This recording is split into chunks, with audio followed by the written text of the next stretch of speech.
Hey, Sox fans. Welcome to Good Guys Talk Back, a local fan-centric Chicago White Sox podcast, hosted by Nick Murawski and Pat Hester. Hey, Sox fans. Welcome back to Good Guys Talk Back. Hey, it's episode 290, believe it or not. I am Nick Murawski. This is a fan-centric Chicago White Sox podcast. You can find it everywhere you find your podcasts, and we do it live on Sunday nights every other week in the off season right now on our YouTube channel at 9:15. Join us, jump in, let us know your thoughts on Phil Nevin in Lot 78 and all of the amazing things that are happening in the White Sox world. With me, as always, my best friend, diehard Sox fan, Pat Hester. Hello, sir. Hey, buddy. It's good to talk to you again. And it was nice to get a little breather last week and get into discussions of the off season as things are just happening. And you know, there's tons of stories out there about stuff. We're going to break it down over the next 3 hours. Sydney, Bob, Sean, welcome in.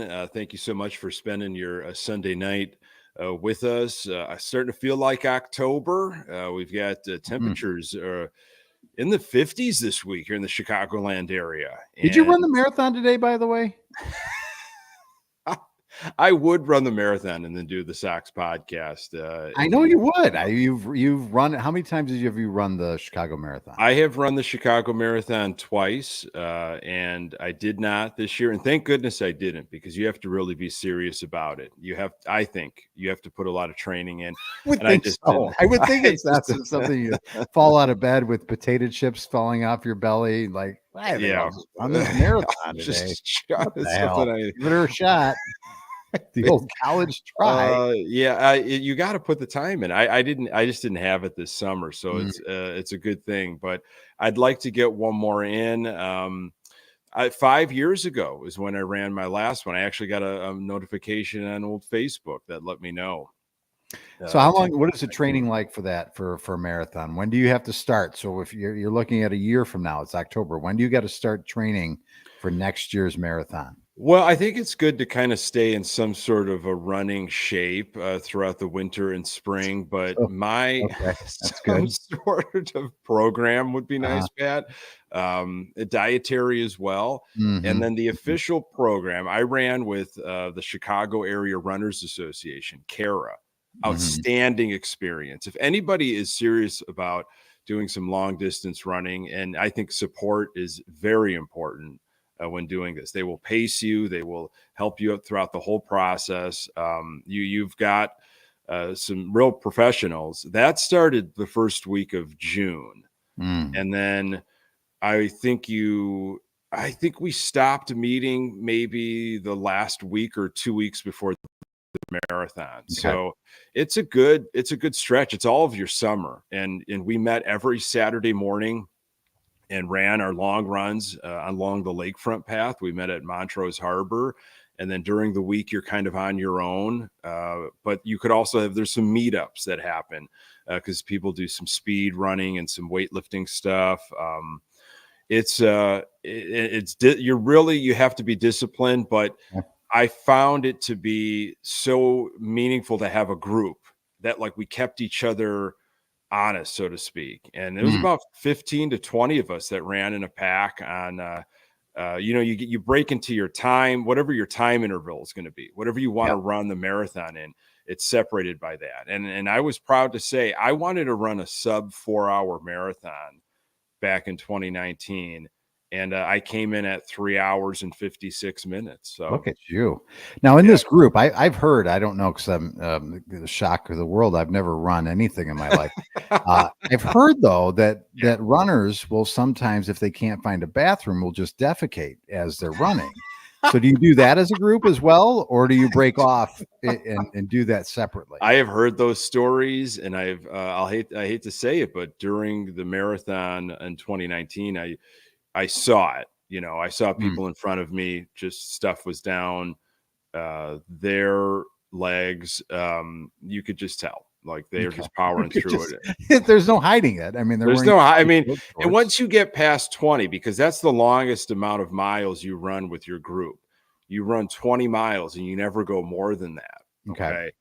And then you scale back, you pare down, and there's a science behind it. And once you get past 20, you're in uncharted territory. So you see some things like mile 21, 22 of people, whoa, there's some real pain. There's some, I don't care. Like, I'm just trying to finish. I don't care what happens to me. I don't care what I look like.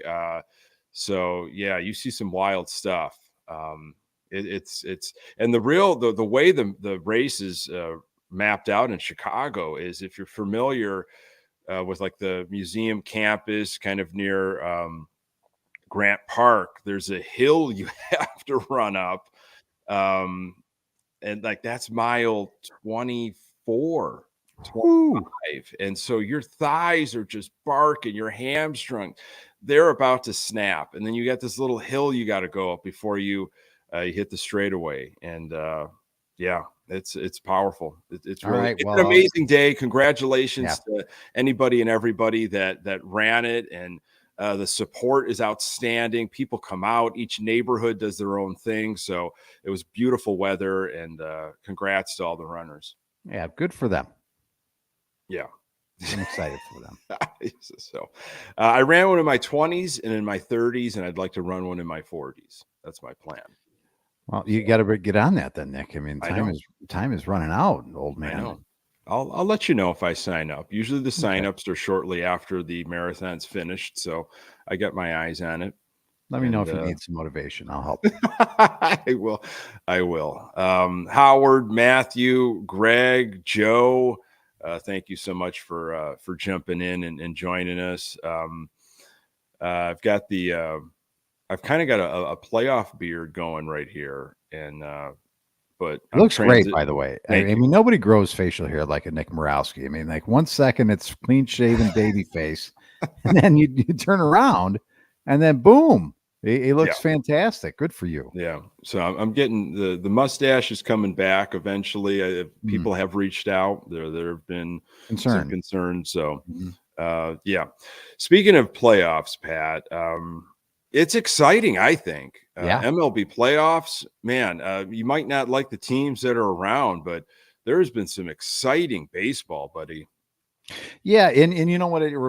Playoff baseball is another element, and I'll tell you, I happen to be this past week for work. I've had a couple of events with some fantastic partners from Anheuser-Busch, doing some Bud Light events. We're doing some football tosses, right?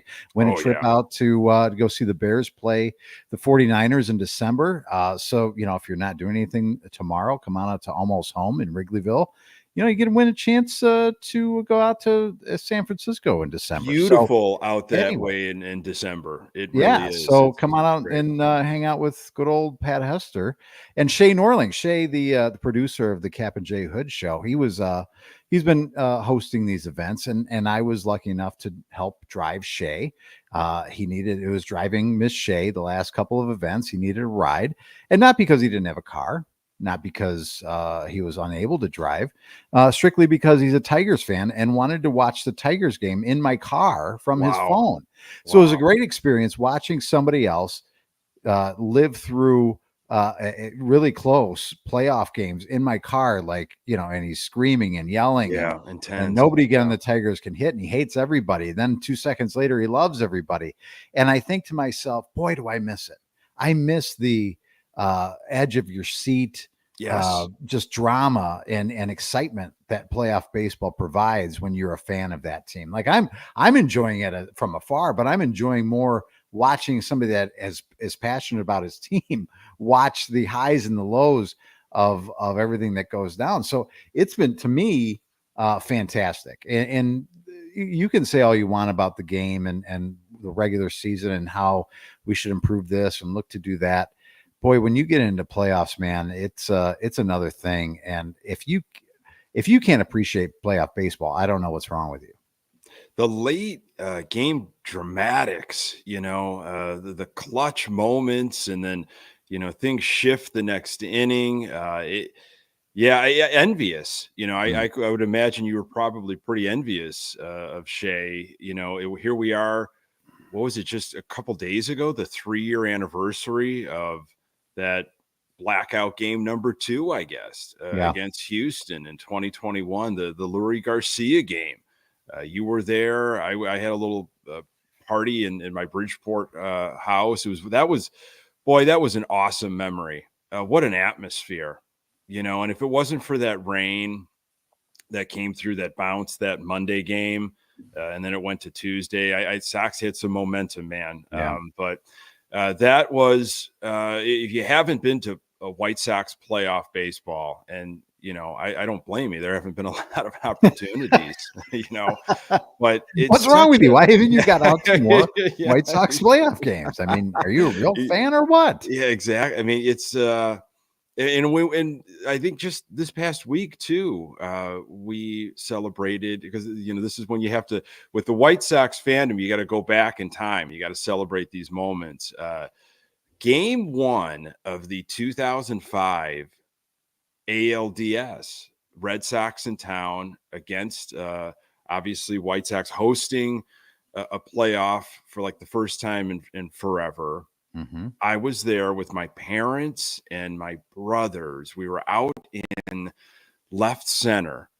And Pat, I'm telling you, people have asked me, what is the craziest game you've ever been to? And I've been to some amazing Hawks games. And unfortunately, I didn't get to any World Series games that year. But that playoff game, that first playoff game, beautiful day, Boston, the defending champs. And we just absolutely ran them out of the building. I mean, when Matt Carpenter was chased and Nancy fired up the organ, dun, dun, dun, and it was just there's no roof, obviously, but I just thought the surrounding, everything was going to explode.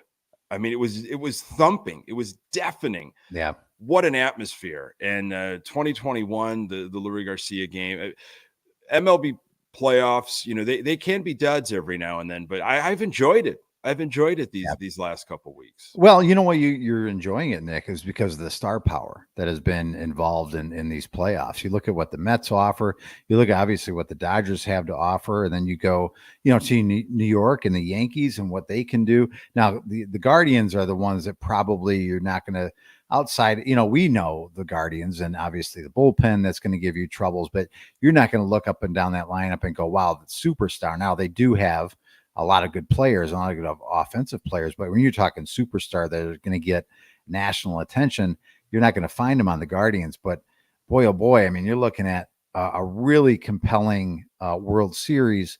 If it is Dodgers Yankees, I mean, people are going to say, oh boy, it's LA and New York. Who cares about LA?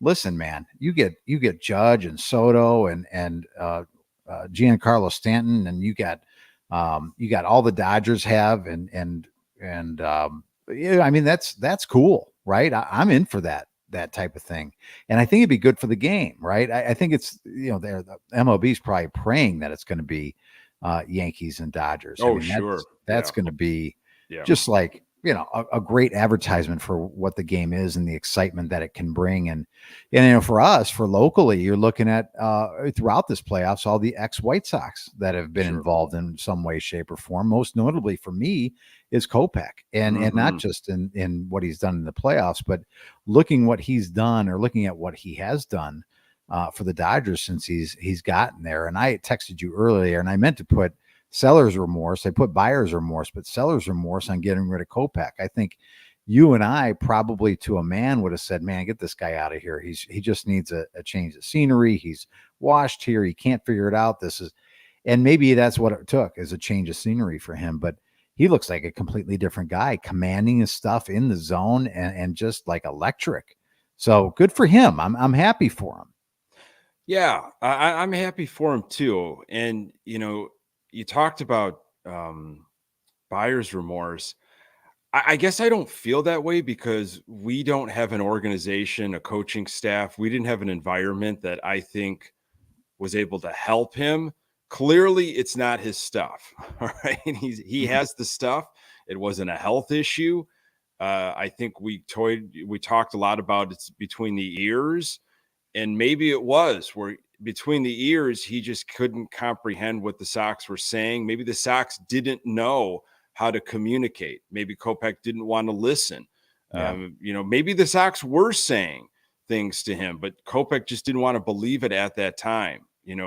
Maybe skeptical. I can't trust you. Think about it, Nick. I mean, you go back to the beginning of the year. There was the conversation of, is he a starter? Or is he a bullpen guy? And the Sox never really defined that for him. Mm-hmm. So he was left to flounder to try and figure out what he really was. And you just, from the start, that nobody knew what they wanted to do with him from the start of the season. And I think that set him up, again, a lot of it is you still have to go out there and perform. But the guy didn't really know what his role was coming into the season. Yeah, they played that game. We talked about that game. That's a bad game to play. And Kopech even said, look, I conditioned and I prepared for a certain way.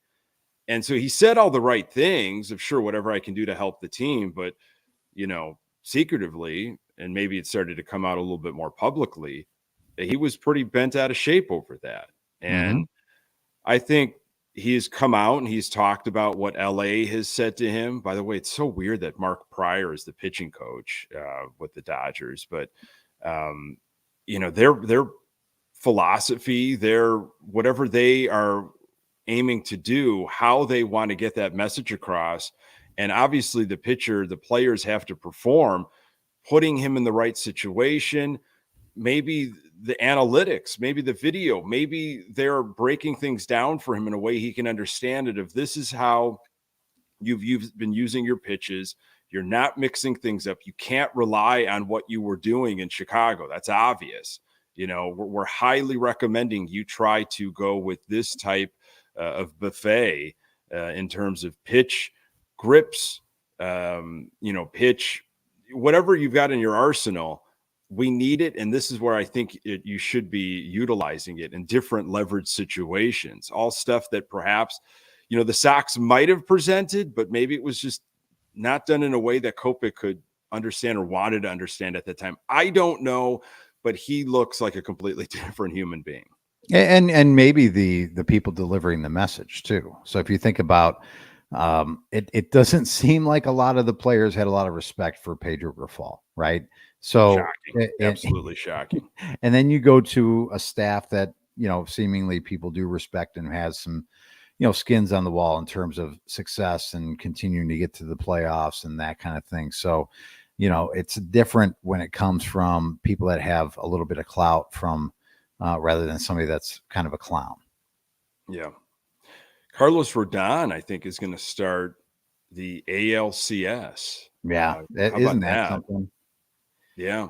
I mean, you look at, again, a lot of players that have meant a lot. Look at the Mets with Quintana. I mean, what he's done and contributed. I mean, good for him. I mean, for him to keep on Absolutely. Plugging along. And there's just the playoffs have been littered with ex-White Sox that are now contributing on other teams that you think about have been moved, and you look back at the return, and maybe we'll see it someday. Maybe it'll come to fruition later on down the line. But if you look at it, it's like, what did we really get for a lot of these people that have been moved on to other things? And Dylan Cease, not that the Padres got to where they ultimately wanted to go, but they pushed the Dodgers pretty well. And I don't think Cease didn't have the best of series by any means, but listen, you got a lot of ex-players that are on other teams. Tatis Jr. Yeah. I'm sorry that we'll have to continue to talk about that, but he was a monster. He was an absolute monster, and you just shake your head. That desperation move that was made in 2016 for James Shields. Wow. And again, we were giving up a teenager, I think. Yeah. Unproven, but still, this is the way the Sox go about business. That one I'll mark up as a extremely unfortunate event, right? You don't really know what these guys are going to be. Been a lot of extremely unfortunate events. It's just that's the slogan for next year. White Sox baseball, extremely unfortunate events. Yeah. Buy tickets today. Yeah, I mean, you don't know what these guys are going to pan out to be when they're teenagers, I guess. But And that's where boy, it look, comes down to the scouting yeah, and the development and everything that just it go behind the scenes stuff. It's of course not when they get to the big leagues. There's been so many hands and eyes on these guys, and hopefully molding them into what we will see as a successful product at 35th and Shields. And who are these people? yeah, Like in the Sox, clearly they don't have enough of them, and they don't believe in a lot of the things that successful organizations believe in. And so when you've got a guy like Kopech, and it's like, we can't do anything with him anyway, and there's so many of those guys where Sox wouldn't know, a talented guy, a diamond in the rough, and then if they do have one, which again was drafted with Crochet. Okay, that wasn't just found, but you're now talking about seriously giving up on Crochet and trading him because there's no money that's going to be spent. And this is the way that the Sox feel like they have to get better is by, getting rid of their big assets. So you might want to add Crochet to that list of potentially next year on some playoff team watching him. Well, I think that'll be a fun exercise for us down the winter. Is like cobble together all the players that are currently in the league that are doing things that you'd like to have back. But there's plenty too that are currently not here, that are not even in baseball anymore. So there's that half as well. The ones that have just gone by the wayside. So who's your who's your horse right now, Pat? Who you got a horse in the race? You got somebody, a team for a variety of different reasons that you're rooting for? I would say that I'll tell you who I'm rooting for, and it's the Mets. I'll root for the Mets. Starting out great for them. I like in LA, I think last I checked, they're down 6-0 in this game. So they're probably on their way to a loss, but I'm rooting for the Mets only for Jerry Seinfeld. That's the only reason, because Jerry's a big Mets guy. Yeah. And I'll root for the Mets for Jerry. That's it. Okay. That's all I got. There's no other reason other than that. I've got a couple reasons. My wife has got some family out in Long Island that we have visited, and they are great people, and they're big Mets fans. Okay. And so I'm kind of just, rooting for the Mets for that reason. The Mets remind me a lot of the Sox, second team in the city, always push down. And I also, is this a bizarre way to root for them? But from what I understand, Jerry did not want Cohen to buy the Mets. Spite. Really, out of spite, because of how Jerry thought Cohen was going to handle things by spending a ton of money and really getting the ownership to be a different thing than what Jerry wants it to be, which is to not spend money. So I do want to see these teams that spend a lot of money to be successful. I want to see them win, just to almost show it off to Jerry, like, this is how you do things. Even though that was going to make no difference to Jerry, because it's going to continue to do the way he wants to do things. But I'll stick with the Seinfeld reason too. I think that was kind of fun. So there you go.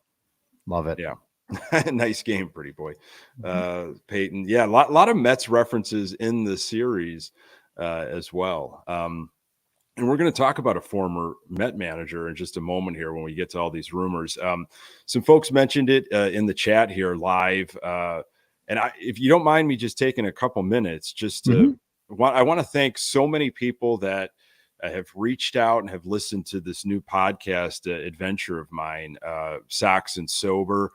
I've talked a little bit about it on Good Guys Talk Back. I'm an alcoholic in recovery, a little over 6 years sober. And just recently, I've started to get a little bit more comfortable with my sobriety and my recovery journey, and how the White Sox have really played a major role in that, and how sports play a role in the recovery process. So I started this podcast a couple weeks ago. It's going to be monthly, maybe twice a month. I'm going to be having some guests on along the way. You can find the podcast absolutely everywhere. Dropped the first episode last Sunday. And it really just a heartfelt thank you to so many people that have reached out with private messages, and it's meant a lot that you entrusted your stories with me. I don't take it lightly. So if it's for you, listen. I know it's not for everybody, but there might be somebody in your life that might need to might need it, and pass it along at will. So just wanted to put that out there. Well, I can't say again. I know I tweeted it, but how proud I am of you for doing this and for how strong you've been throughout this journey and how open you've been about it. So, tip of the cap to you, my friend, and keep it up because it's a great thing. It's a great message to spread, and for those that feel like there's no way out or there's nothing they can do, and this is who they are. It's not true. You can always change course and find a better path. So, cheers to you, my friend. Thank you. Thank you so much, buddy. And, I think we're even going to have a little meetup. Some folks in White Sox Twitter world reached out, and there's a fantastic brewery in Naperville called Go Brewing, and they just brew non-alcoholic beer. It's an amazing place. It's in a supportive place, creative place. And I think we're going to have a little meetup on Saturday, November 2nd in the evening. So it could be a fun little gathering, just kind of talking shop, checking in on everybody, talking some White Sox and sports as well. So beautiful. That's great. Will we be talking about a new White Sox manager? I'm thinking we will, but I don't know. It's honestly taken longer than I thought. I thought they were just going to hand it to Grady Sizemore after that last week of baseball. Some new names have come up. Shoemake is still, I'm hearing that name tossed around. Terry Francona off the board. The Cincinnati Reds gobbled him up, or he gobbled them up. Not a surprise to me that the White Sox didn't land Terry Francona. What are your thoughts on Tito? Well, I mean, it would have been the White Sox way if they would have gotten Tito, because it would have been probably 5 or 6 years too late, right? I mean, Terry, he, as far as the baseball mind, fantastic, and can he still do the job? Probably, but his health has failed him. He's in good health obviously now, but how long will that last? We've had that situation recently where you have a Hall of Fame baseball manager come in and take the reins, and then health gets in the way. So, those are the types of guys I pine for. I pined for Tony 20 years ago. Like, I wish we could have Tony La Russa. And again, for those that don't know, my wife and my in-laws are all Cardinals fans. And I remember back in the days of my father-in-law watching Cardinals games and yelling about Tony and how stupid he was or doing this. And I'd say, I would love to have Tony La Russa managing my team because he's the best in the game. And, why are you so upset at him all the time? But we got him 20 years too late or whatever it was. So I feel the same way about Terry Francona. Again, in terms of a baseball mind and somebody that I would love to have, again, a guy that was part of this organization long, long ago, for those that don't know, was in the minor leagues with Michael Jordan when he had his little cup of coffee in baseball. He was part of the White Sox organization. How you let these great guys go, I don't know, but he did. Again, I would love to have Terry Francona, but I'd love to have the Terry Francona version of 10 years ago. Yeah, I didn't think Francona would want to come to an organization that's in such disarray, major problems, I think, from all avenues. There's a lack of direction, and he's going to command the money, and he's going to command, a contract beyond just 2 or 3 years. I would think Cincinnati's much closer.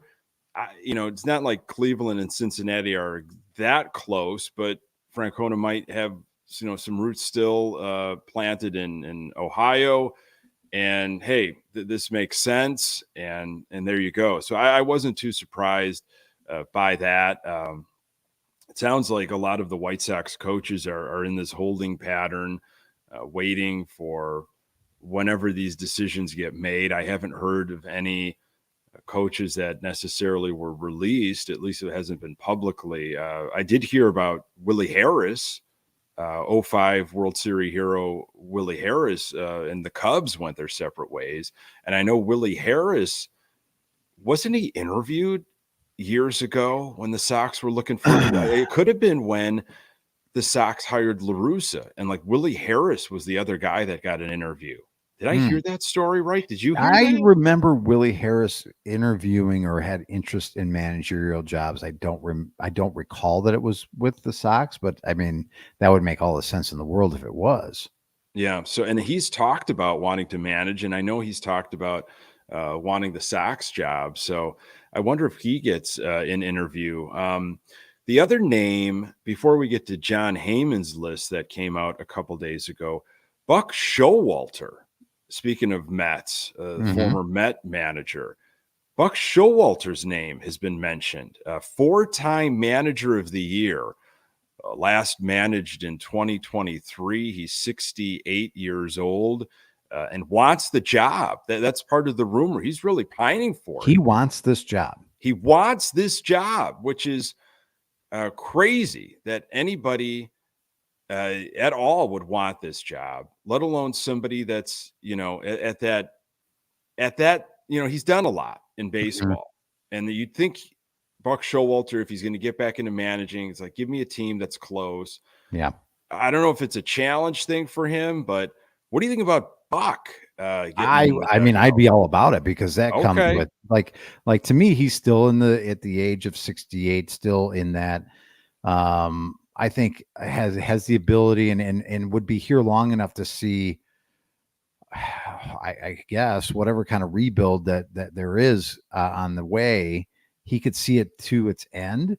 But it would be completely out of the box, in terms of what type of manager. I'm thinking the next manager is going to be a more A to B, and the next, after that, it's a B to C guy, right? It's like, it's the Ricky Renteria.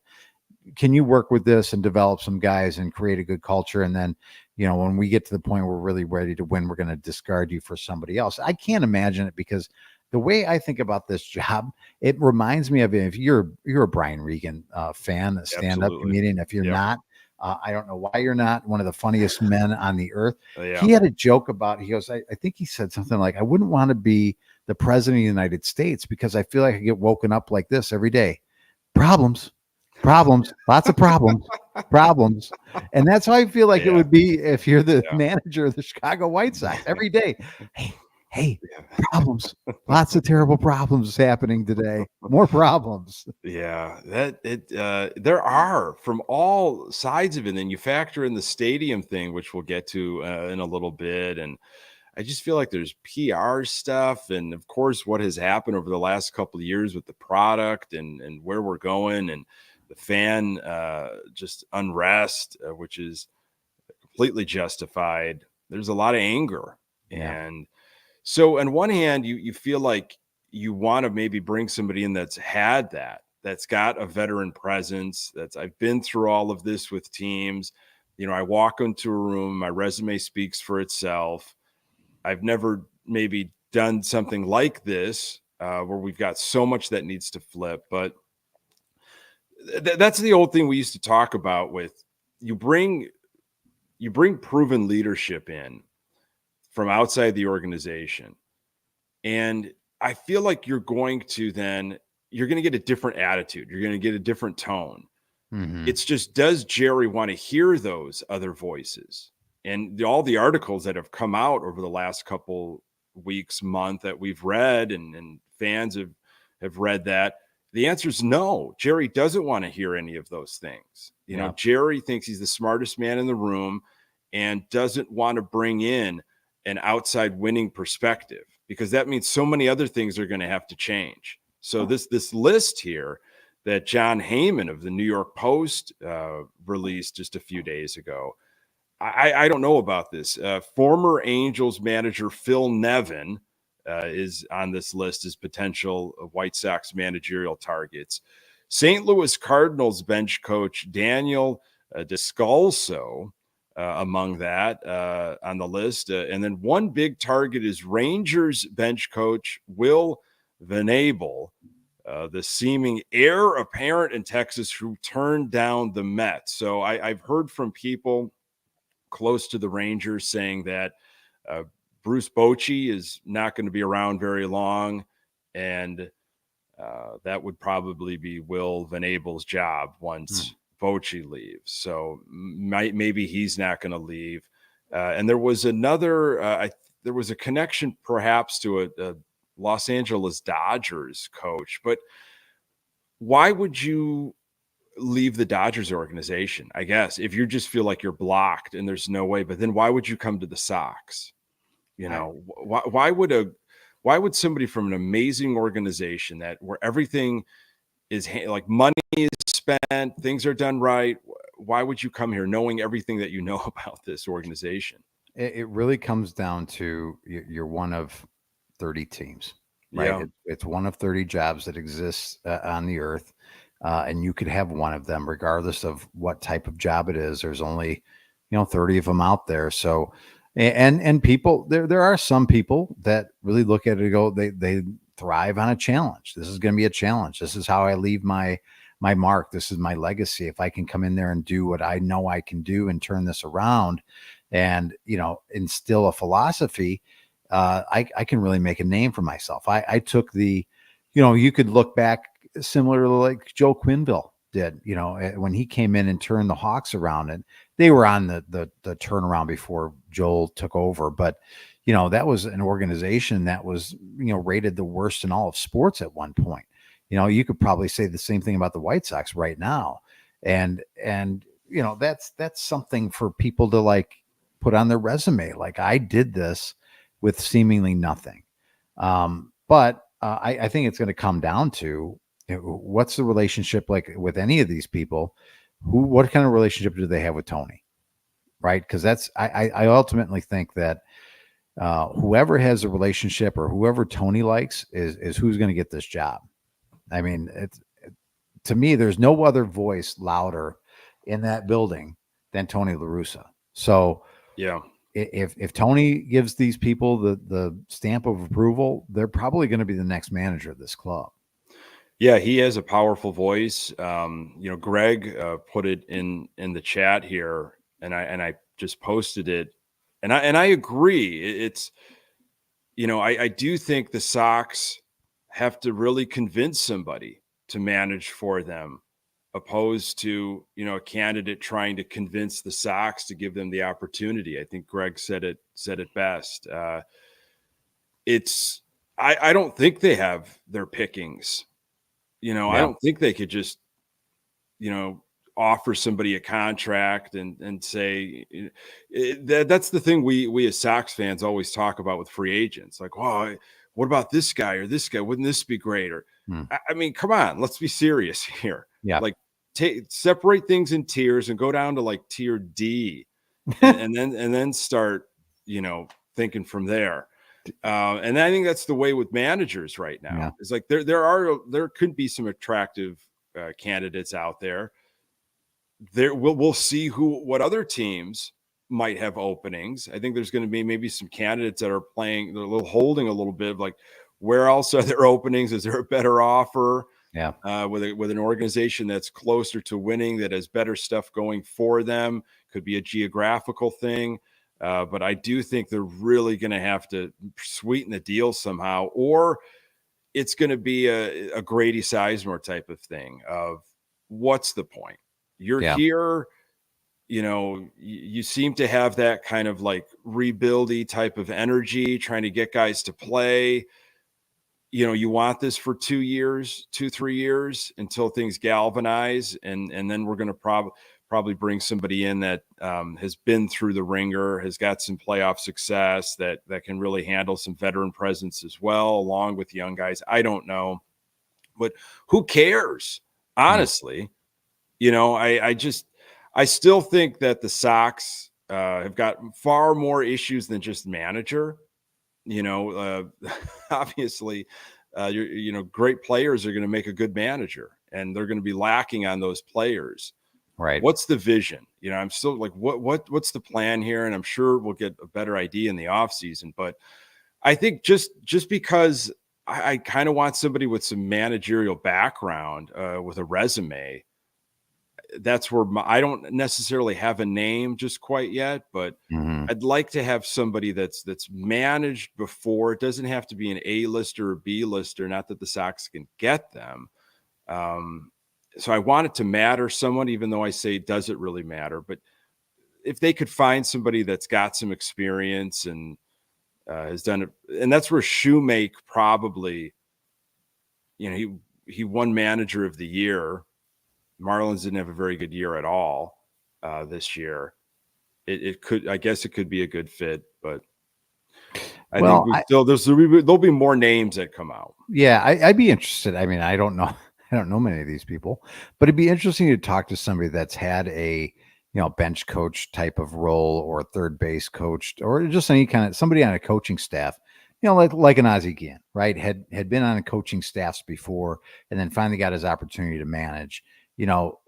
How much better is that to be the manager? Obviously, there's going to be a pay raise that comes with that, but if you've got a nice gig with an organization as a bench coach, and you had mentioned a couple people, in the Dodgers organization, it's like, what's the benefit outside of monetarily, where you're going to be increased to be the manager? Is it that much better of a life if you go from a coach to manager if a team that's not going to be very good? I mean, right? Because you're uprooting your family. Right. I mean, is it really an upgrade of your life if you're going to be going to the worst team in all of baseball, to go from being a bench coach in a good organization, making a good living?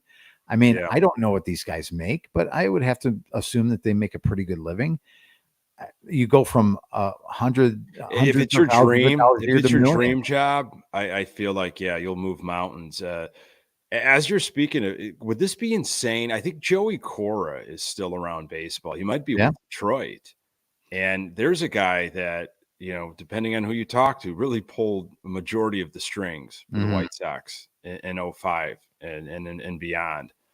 I know he is interviewed for managerial jobs in the anniversary of the 2005 year. Boy, wouldn't that really stick it to Ozzie if they hired Joey Cora his buddy as the manager? Yeah. Joey Cora and Willie Harris, bench coach and manager. So there you go. Boom. And bring back Coop. Oh, there'd be some interesting opinions on that one. I'm sure he'd do wonders with this young staff. Oh, with a lot of patience he'd have for him too. So we talked, postseason. Now, you had the Royals in the postseason. You had Detroit and you had Cleveland. So in this ever-forgiving, winnable AL Central, you had 3 teams make it in the postseason, and now Cleveland's in the ALCS. Is it the Sox were just that bad, or we were just in a really, really tough division, Pat? Well, I think it's going to be both. I mean, this division panned out to be a lot more formidable than I think a lot of people thought. I mean, I know two people I know 2 people for sure that is surprised, Jerry Reinsdorf and Chris Getz. Yes, surprised. I mean, we should be in it every year. And the Twins finished. They had a pretty good season. So you look at that division as a whole. I mean, some people from the outside will go, "Oh, well, they just beat up. All of them just beat up on the White Sox and got a bunch of wins, and that's okay. That's fine." But you're looking at a Cleveland team. They seemingly have put together good teams every other year or something like that. They always seem to find a way. They have a good enough organization where they can have a strong enough pitching to compete with anybody. And they get a couple bats here and there, and they're right there. Now, it doesn't mean it's going to be sustainable because they don't invest and spend money. So these little pop-ups that they have to take more of advantage of them than they have in the past. Same with the Royals. Like, you look at the Royals, seemingly they'll have these pop-ups every once in a while, but it's not sustainable enough because, again, they're not going to really invest. The team that I'm most interested in is the team that got knocked out, and that's the Tigers. Because if you look back at the 2021 season, I think when we were previewing that season together, Nick, the sexy pick for that to winning that division that year was the Tigers. The Tigers were the team on the come. The Tigers were the team that were going to rival the White Sox in terms of young talent. The Tigers had all the young pitching. And now you fast forward, they got the manager that we all thought we were going to have, and at least people in the PR staff thought we were going to have as well. And now he's managing the Tigers, which, you know, may now start to invest in that team. I think Detroit is a team that if you that ownership, seemingly, if you show them enough, will invest and do some things, maybe not to the level of, you know, obviously the big market teams like the Yankees and the Dodgers, but I think they will invest in that team. Now, will it put pressure on the White Sox to do anything different with the success of this division? Again, there's no mirrors or windows in that ballpark at 35th and Shield. Yep. You know, just speaking, they really don't look around or notice or see things for what they are on the outside. They don't really look internally about their own problems.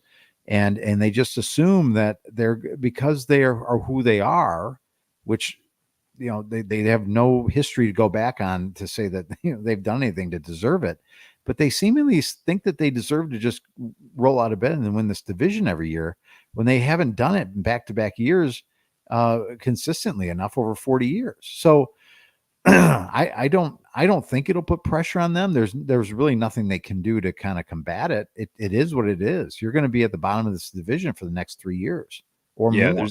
There's no way at all. In terms of them looking around, it's on the surface. Yeah, they look around and it's all like, oh well, you know, we see what other teams are doing, and we're just kind of keeping pace. And thankfully, we're in the Central, and so I think we could bounce back. But they don't know all the what's truly being done in some of these organizations. Clearly, they don't. But I think we as fans have seen what the Tigers have been building and what the Royals have been doing. I mean, the Royals really put up a fight. That's a fun team, the Kansas City Royals. I mean, obviously having Bobby Witt Jr. helps, but you cannot say that this division is, you know, blasé. And I could just jump back in it next year without doing much. Not at all. You know, well, you look at those three teams in particular, and you look at teams that just flat out outworked you, right? They not in terms of what their players did, that happened as well, but their organizations outworked you because, again, you had this arrogant attitude, and you've had it for years of we're the Chicago White Sox, we're from Chicago, and this is a piddly dink division, we should be just fine. And all you've done is spit in the face of your opponents, and they flat out ran circles around you in terms of their development. They have for years. They've run circles around you in the moves that they've made. Yes, they've been as shrewd for sure. Yeah, they've been probably as shrewd as you have been with the dollars that have been spent, but they spend things wisely.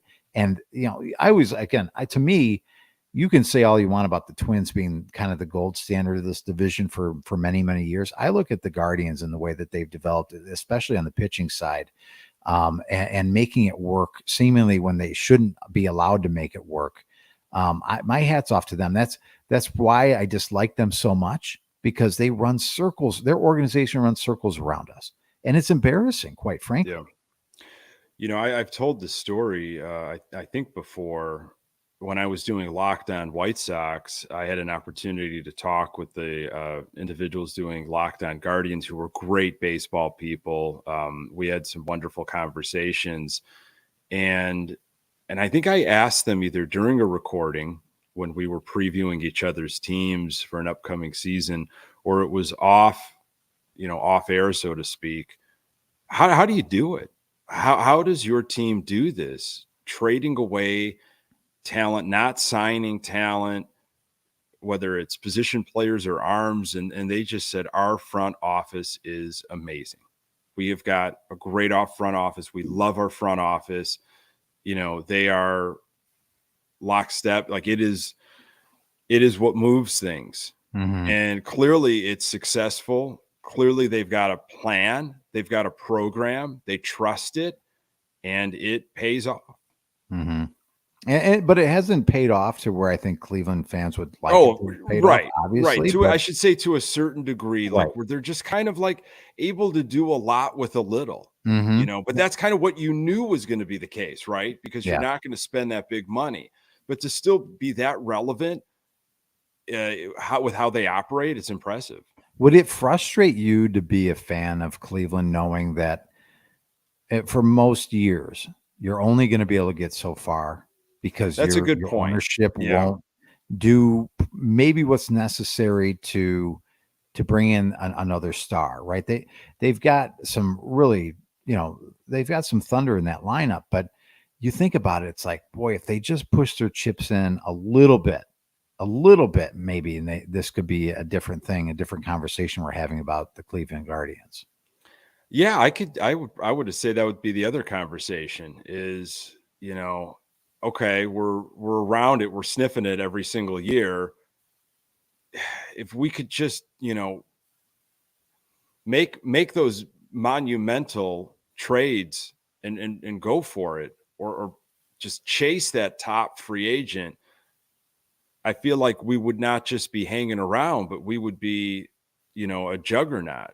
Can you imagine with the brains that we have and spending the money the way you spend it, which is not a guarantee, but yeah, I would be very frustrated. And I'm sure that's probably the conversation in Cleveland. I'm sure they're like, for us looking at that, it's impressive. Like, oh, wow, I just want to be in the playoffs. But then when you are just in the playoffs, you want to win it. It's like, well, we got to win this thing. So yeah, I get that. Eventually you want to get to the party and have a good time too, right? So but again, this division is not a laughable division. This isn't an easy division. This is you could say it maybe about past years, but it'll be interesting to see what these teams do now going forward, because like I said, the Royals have these seemingly, a couple years up and then down for several years after because they can't retain the talent that they have. The Guardians seemingly go, good couple years, then down, but always still competitive and always a thorn in people's sides. And the Twins, will do the same. So it might be this revolving door of those three teams. But again, my interest and my eyes will be on the Tigers, who I think could really have an opportunity to own this division for the next several years if they want to. Yeah, and the Twins about to be sold, as you and I talked about, and Sydney brought up in the chat. I don't know if that necessarily gives me any more hope with Jerry and the way he could operate, but interesting from the AL Central point of view. I think it's extremely interesting to see what the Cleveland or what the Twins ultimately go for, because I can't remember what I was hearing the other day on the radio, Nick. I thought I heard a number with a B. If you're going to sell really? a franchise for that much money, does Jerry eventually go, boy, it's never going to get any better than this right now. It's not. It might, but it's probably not going to increase in value or be as valuable as it is right this second while I'm still here. Maybe it's time to just cash in. I doubt that would ever happen. Do you think the stadium deal he's waiting to see what happens with this stadium deal? Like, he wants to get this stadium built. He doesn't want to spend any money. So it sweetens the deal for him that he is going to be able to package the Chicago White Sox and this Lot 78 South Loop thing that I don't feel will ever be a done deal. And he's just waiting to see how this goes. He might be, those memes that you see, like this is how long I've been waiting, and it's just a picture of a skeleton. I think that's how long he waits or is going to be waiting, because you look at what the Bears are facing, trying to do something too with the stadium. They're not getting any love from politicians in terms of public money, and they're looking for help in these situations. They think they're going to have shovels in the ground by next year. I think it's laughable. I mean, first of all, what state do you think you're in? Second of all, what city do you think you're working with, and the county that you're working in? Oh, yeah. Things just don't get done. The Friends of the Park, all the BS that goes in to anything that has to get done. And the city that works is pretty it's almost a laughable thing to be called, because it's almost like, well, let's sit on this and talk about it for 10 billion years and see whose back we can scratch along the way. Again, Jerry is obviously a lot more politically savvy and connected than I'll ever be in my life. I just don't see any way in hell he's going to get any kind of the funding that he's looking for to finance a new stadium. If that's part of his plan, is to build something so he can ultimately package together, that makes sense to me. Mm-hmm. I just think it's a fool's errand for him to try and get this done. I think it's what he's trying to do, and I think he feels like it's plausible because he had it done before. It's a different era. There are different types of people in Springfield. His friends are gone, but he still is well connected. I don't know if it works like this, but if you as a state are going to give out money, which I just think this is not the right way of doing it, my personal opinion, I don't think that's how the investment should go into stadiums. I think there's other ways. It's proven to grow a city, neighborhood, and all of that. It shouldn't be through stadium money. But if you're going to give out stadium money, I would think from the state and city, I would focus it on the Bears. That's going to be more profitable. Like you get more return from that. The Bears are a huge draw. And if you really put your chips in and said, we're going to back the Bears, we can't back both. I'm backing the Bears, right? You have to. I mean, the NFL and all the dollars that come along with that, and the opportunity that a stadium like an NFL stadium could do for you outside of just the 8 or 9 or 10, whatever it would be, home games that the Bears have every year, the events, the Super Bowls, the Final Fours, the Big Ten championships, the concerts, all the stuff that you can do in that building makes a lot more sense to me than helping the White Sox out. So, and I have more trust in what's going on with Kevin Warren and his ability to get things done, rather than what Jerry can do now at this stage of his life, really. Yeah, I mean, I saw the new renderings. There were new ones that popped up this past week. What the skyline could look like. They built like a little softball stadium or something, and this lot 78 for I don't know for what reason, for just photos, just to imagine what a baseball stadium could look like here. I'm sorry, it could be beautiful. Sure, it could be amazing to see a game from there, but it is where it's the team that you're putting on the field. It's the type of product that you put together. It's not where you play. It's the type of team that you build. Dodgers are knocking on the door of the World Series. How old is Dodger Stadium? Oh boy, Dodger Stadium's got to be 60 years old, if not more. And it's not in an easy place to get to. And it's definitely not in an easy place to leave, but I know it's a different thing out there in LA. Dodgers games are kind of a place to be seen. It's the Dodgers. You're talking about the Dodgers compared to what the White Sox are trying to do. Although, I mean, this is kind of a monumental anniversary. 1959 Dodgers White Sox World Series. Was Dodger Stadium around in 1959? 1962. Okay, 1962 Stadium. So you're a teacher. Do the math. I can't do that right now. It's too late on a Sunday. Well, that's 62 years, right? There you go. See, I knew I could trust you. Well, I know I have a day off tomorrow. Oh, that's right. Yeah. God bless you. Yeah. So again, like build a team, please. Build a team, and it'll be just fine at 35th and Shields. Yep, I agree. Invest in the team. Where are your priorities at? The priority should be, how are we going to take this team and turn it from the worst to the best? Make a great story for yourself in that way. Before we get to our quote of the week, are you up in arms with this new Chicago Sports Network? Are you able to get it right now? I haven't even attempted to turn it on yet. No, I think you can only get it through DirecTV, right? And if you've got a satellite, not just an old-fashioned on-the-roof satellite, but if you've got an HD satellite antenna or something, you can hook up. People were trying to explain to me how I could get this antenna and find out where the direction where Chicago is and avoid trees. And you just do this and you run it through your out input. And it was that scene from The Simpsons where Homer's just staring at that person while his brain is just monkeys are dancing and playing and doing different things.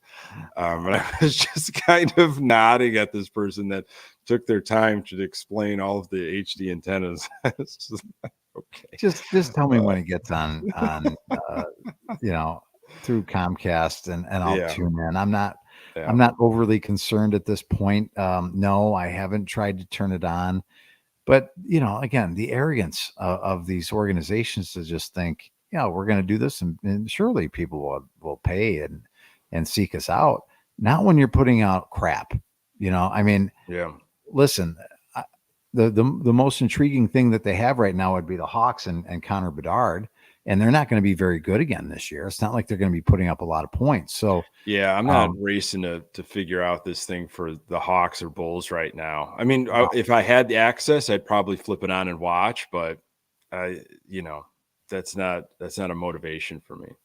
No, I'll be late to that party. Let me know. Let me know when it gets Comcast, I suppose. Just really ugly and how this is, in 2024, like this, this is how it's going with watching your sports. It's crazy. So we'll see how things go. Howard did put something in the chat earlier. I didn't get to it, but I have heard that Comcast and this Chicago Sports Network, there are some deals being talked about, and I'm sure eventually that's going to happen.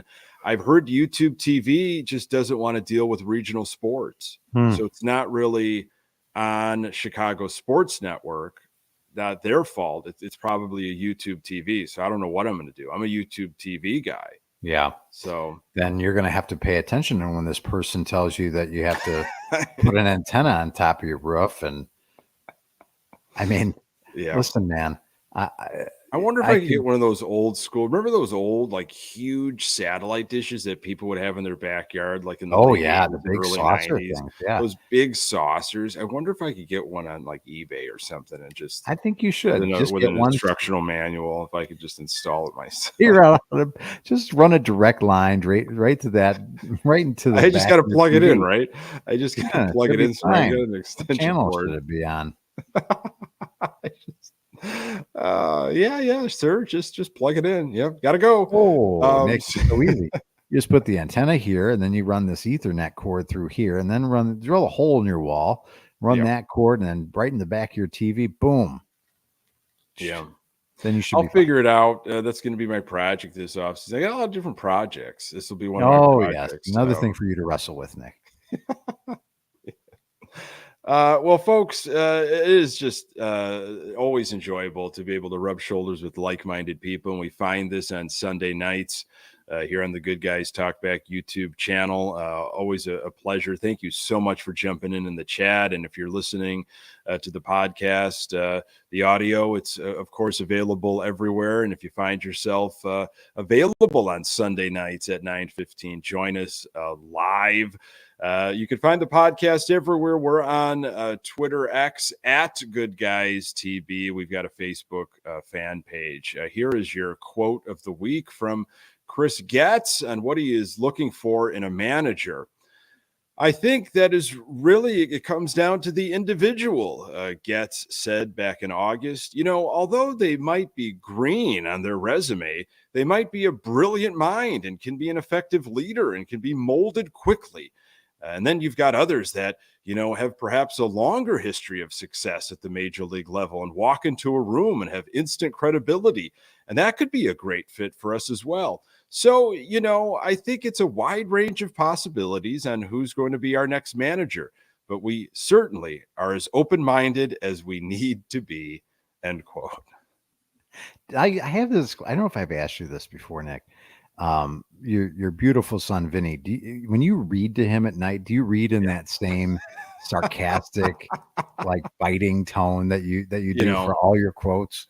I think sometimes if he asks for a book like the fourth or fifth time, like if it's Blue Truck, plays hide and seek or something. What are one of these Blue Truck books? And it's like, okay, this is the fourth time I'm reading Blue Truck goes to a city or the big city or something. I will have to make it fun for myself, and I will. I will put on my executive. And he says, voice. "Daddy, why is Pedro Grafal reading me this book?"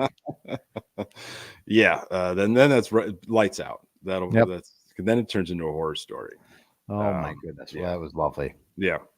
So we'll see. A lot of different directions that Chris Getz can go in. Oh yes, and I'm sure this might also be good, but he'll figure it out. So always a pleasure, Pat. Yeah, buddy. Let's. Are we on for next week, or are we going to do this alternating? Is that the plan? I just want to make sure we're on the same page. Yeah, we could talk about that. I was thinking alternating for a little bit, but I know eventually the managerial news will drop, and I feel like so for everybody listening, let's we'll probably be off next week unless there's major news happening. We'll be back on the following Sunday. Yeah, I think if a managerial hire happens like within the week, we've got to do that show. We want to do that show, so we will. But we'll be around this off season, which is a beautiful thing. Yeah. Let's do that. As always, thank you so much for joining us. Pass the podcast along, and if Sox and Sober is something that you think you might be interested in, check that out wherever you find your podcasts. Hey, for Pat Hester, I am Nick Murawski. Until next time, go Sox.